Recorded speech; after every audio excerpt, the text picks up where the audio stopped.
Do you ever wonder how greenhouses and garden centers maintain such gorgeous hanging baskets and make such stunning combinations?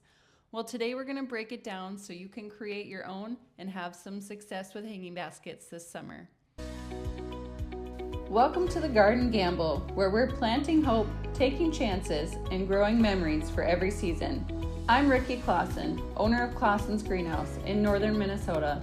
This podcast is for anyone who's ever stood in the garden, greenhouse, or backyard wondering if they're doing it right. Here we talk real-life gardening, the wins, the mistakes, and everything we learn along the way. Whether you're new to plants or have dirt permanently under your nails, you're in the right place. Let's take the gamble and grow together. Hey everyone, it's Ricky here at Clausen's Greenhouse, and welcome to another episode of the Garden Gamble podcast. You guys, I am so excited. By the time that this episode airs, it is going to be opening week. We open on May 1st, 2026, and we are just so excited. But if I'm being totally honest, it's pretty chaotic here at the greenhouse behind the scenes. This week, we're doing all of those last minute final touches. We're getting everything priced, finalizing tagging, getting everything organized. With our new space and our new greenhouses that went up this year, it's added a little bit more to the to-do list for this season before we open. Just trying to figure out where we want everything to go, how we want it to look. So we have a brand new retail space along with 2 new greenhouses. So trying to figure out where we want to put plants in the greenhouses and how we want it organized. And then on the retail side of it, we've gotten to add quite a few more retail items that we can have for sale, but trying to figure out how we want to display everything. It's kind of a challenge, but we're very excited about it. But yeah, we are kind of down to the wire there, and we're just trying to figure everything out and have everything ready to go for opening day, which it's coming up so fast. But it's one of those things where it's a big lead up, and then opening day comes and we can kind of breathe a sigh of relief where everything is good to go, it's ready, we get to see customers again, and we can just maintain and keep things rolling from there. So yeah, we're excited for opening day. This past week, we actually just did a hanging basket workshop. So that is today's topic, is how to be successful with hanging baskets. You may have seen in greenhouses and garden centers, or if you've ever been on a garden tour before, and you're wondering how to keep those large, lush hanging baskets alive through the summer, how they make it, what's the process behind that. That's what this podcast today is going to be all about. So let's dive right into it. So when you first start thinking about making a hanging basket or choosing a hanging basket to buy, you need to pick the right pot and soil. So let's talk a little bit about pot sizes and what the different sizes are good for. We'll talk about the good side and the bad side of each different size of pot. So here at the greenhouse, we have 4 different sizes of hanging baskets. We have an 8-inch, 10-inch, 12-inch, and 14. So those are the ones that I'm going to talk about today. Let's start with the 8-inch, the good and the bad. So the good is it's great for gifts. It's that quick win. You get that little pop of color. It's cheaper, and it's great for people who kind of like to putter. If you've got this up on your porch and you want to water it frequently and just kind of play around with the blooms and deadhead them, then this size of basket would be good for you.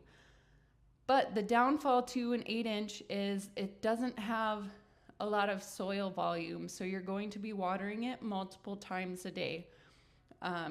Especially in that hot weather, it's very easy for it to dry out in a hurry. So make sure that you know that and take that into consideration if you are considering an 8-inch hanging basket. All right, the next one, the 10-inch hanging basket. This is one of our most popular ones. because it is cheaper.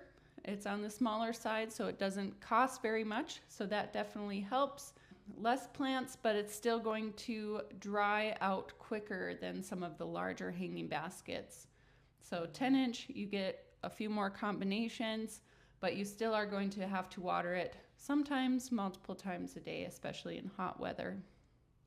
The next size up from that is our 12-inch hanging basket. This one is probably our best-selling size. It's going to be pretty standard across the board. You're going to see a lot of these at other greenhouses and garden centers. They're still at a good price. They are a little bit easier to maintain just because there is that little bit more soil volume to it. You might be able to get away with just watering it one time a day if you water really thoroughly and the weather is just right. We do have a few more types of flowers and plants that we can put into a 12-inch basket. Okay, and the next one is our 14 or 14 plus, 14 and bigger. You're gonna have less watering. There's way more combination options because there is so much more soil volume in those containers, in those hanging baskets. These ones on my end of it, when I'm doing the hanging basket designs and combinations, going into this season, I have the most fun with this size because I can kind of mix different plants, different textures, and you can just do a lot more with it. And I feel like people are going to have the most success with a 14-inch or larger hanging basket. The downfall to it is more expensive and they are kind of heavy. So that's another thing to kind of keep in mind. You got to have a real sturdy shepherd's hook if that's the route that you're going for on where you're going to put it. But it definitely, I feel, and the 14-inch or larger, the benefits outweigh the downfalls.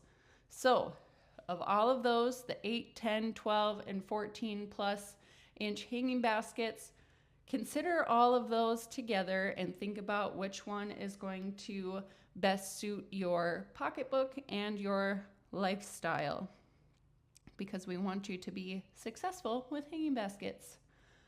All right, the next part of hanging baskets is your plant choices and which ones you want to put into your basket. You want to find plants that trail. That's the fun part about hanging baskets, is that nice flowiness spilling out of the pot.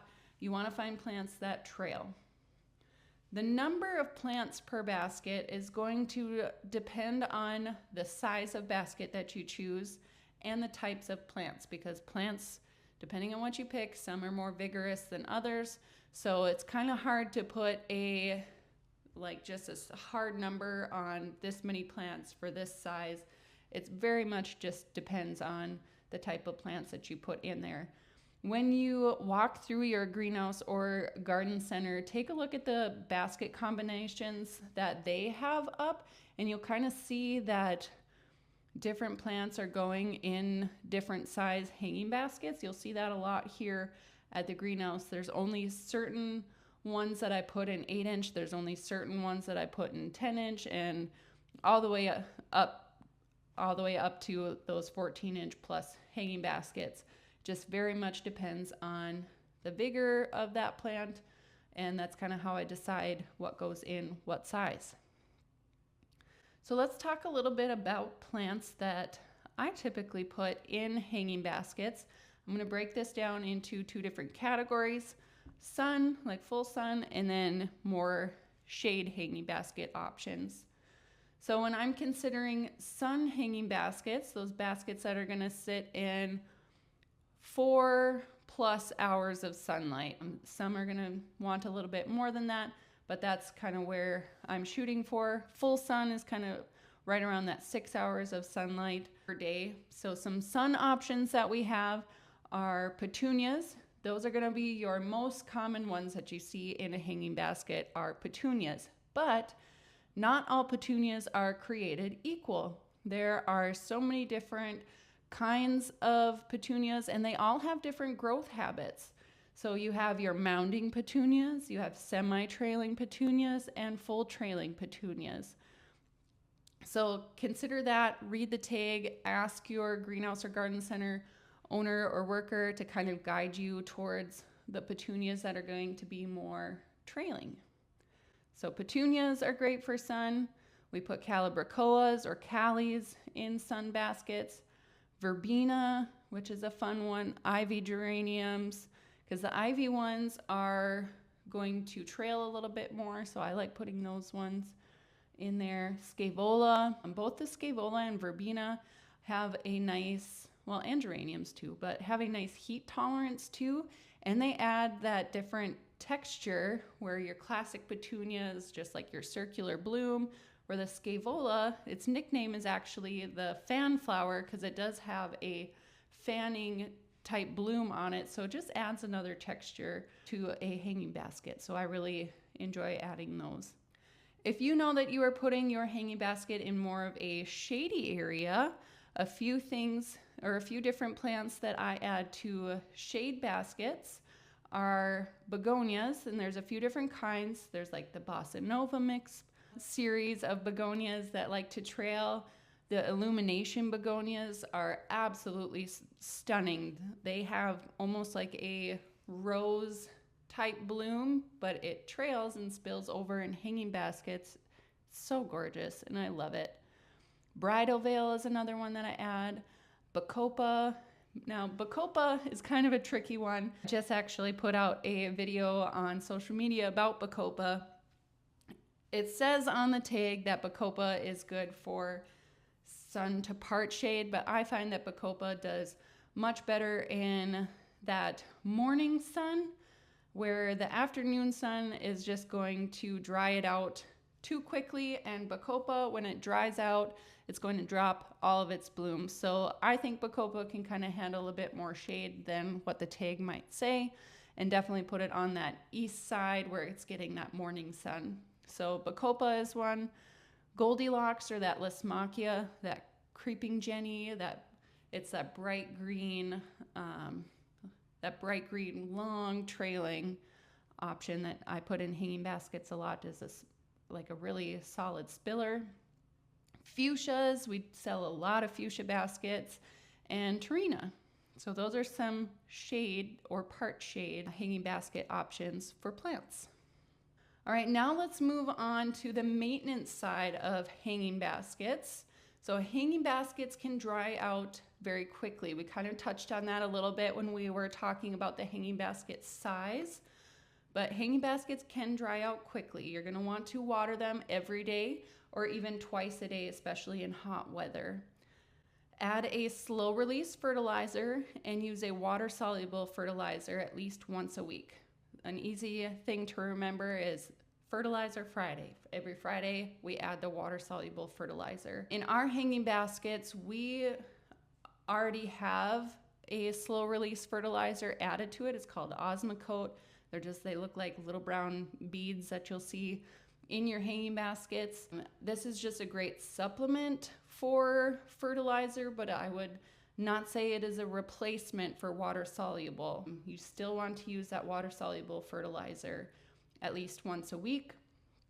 Or you can do what we do here at the greenhouse. We actually do a low rate of water soluble fertilizer at every watering. So you can either do a higher rate once a week like we talked about, which is what most home gardeners are doing, or like we do, we have an injector, so it's really easy for us to add that fertilizer. We do a low rate of water soluble fertilizer every time that we water. Talking just a little bit more about petunias, because they are one of the most common plants that you'll find in hanging baskets. And petunias don't like to wilt or be dry, where if you let them dry out or get a little too wilty, they will come back, but they might look a little bit leggy and sad for a while, but it's okay, they will come back. If that does happen to you, consider a trim. After that, trim them back. If they get real leggy and thin and brittle, give them a good haircut. They will be just fine. Otherwise, I do recommend a trim about halfway through the summer, kind of either way, just kind of reboots them, I guess you could say, in the heat of summer, and helps them continue blooming well into the fall until that first frost. We actually had a gal here at the greenhouse that has told us that I'm done with petunias by midsummer. They just look terrible. I'm not going to use them anymore. And I kind of talked to her a little bit about that and said, well, you can give them that haircut.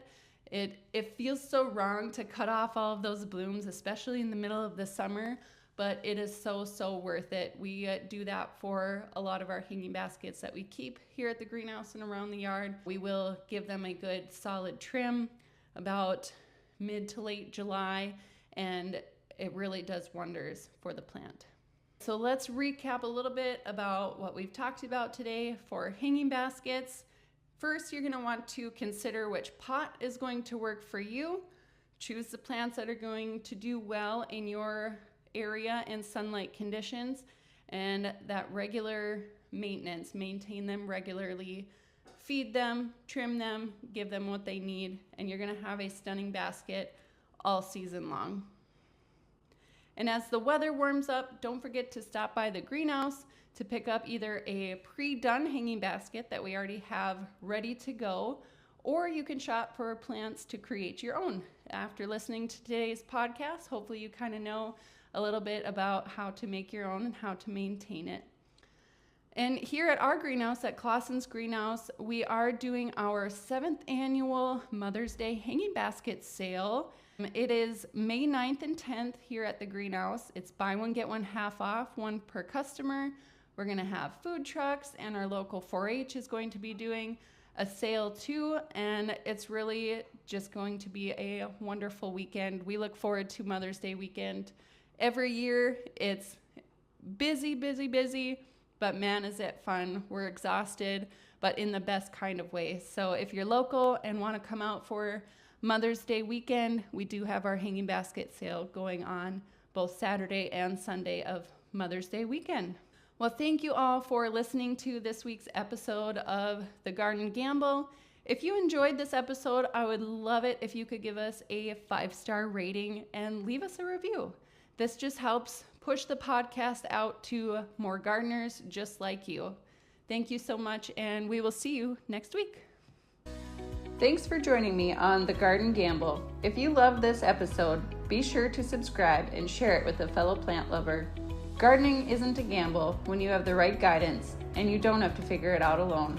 Until next time, take care.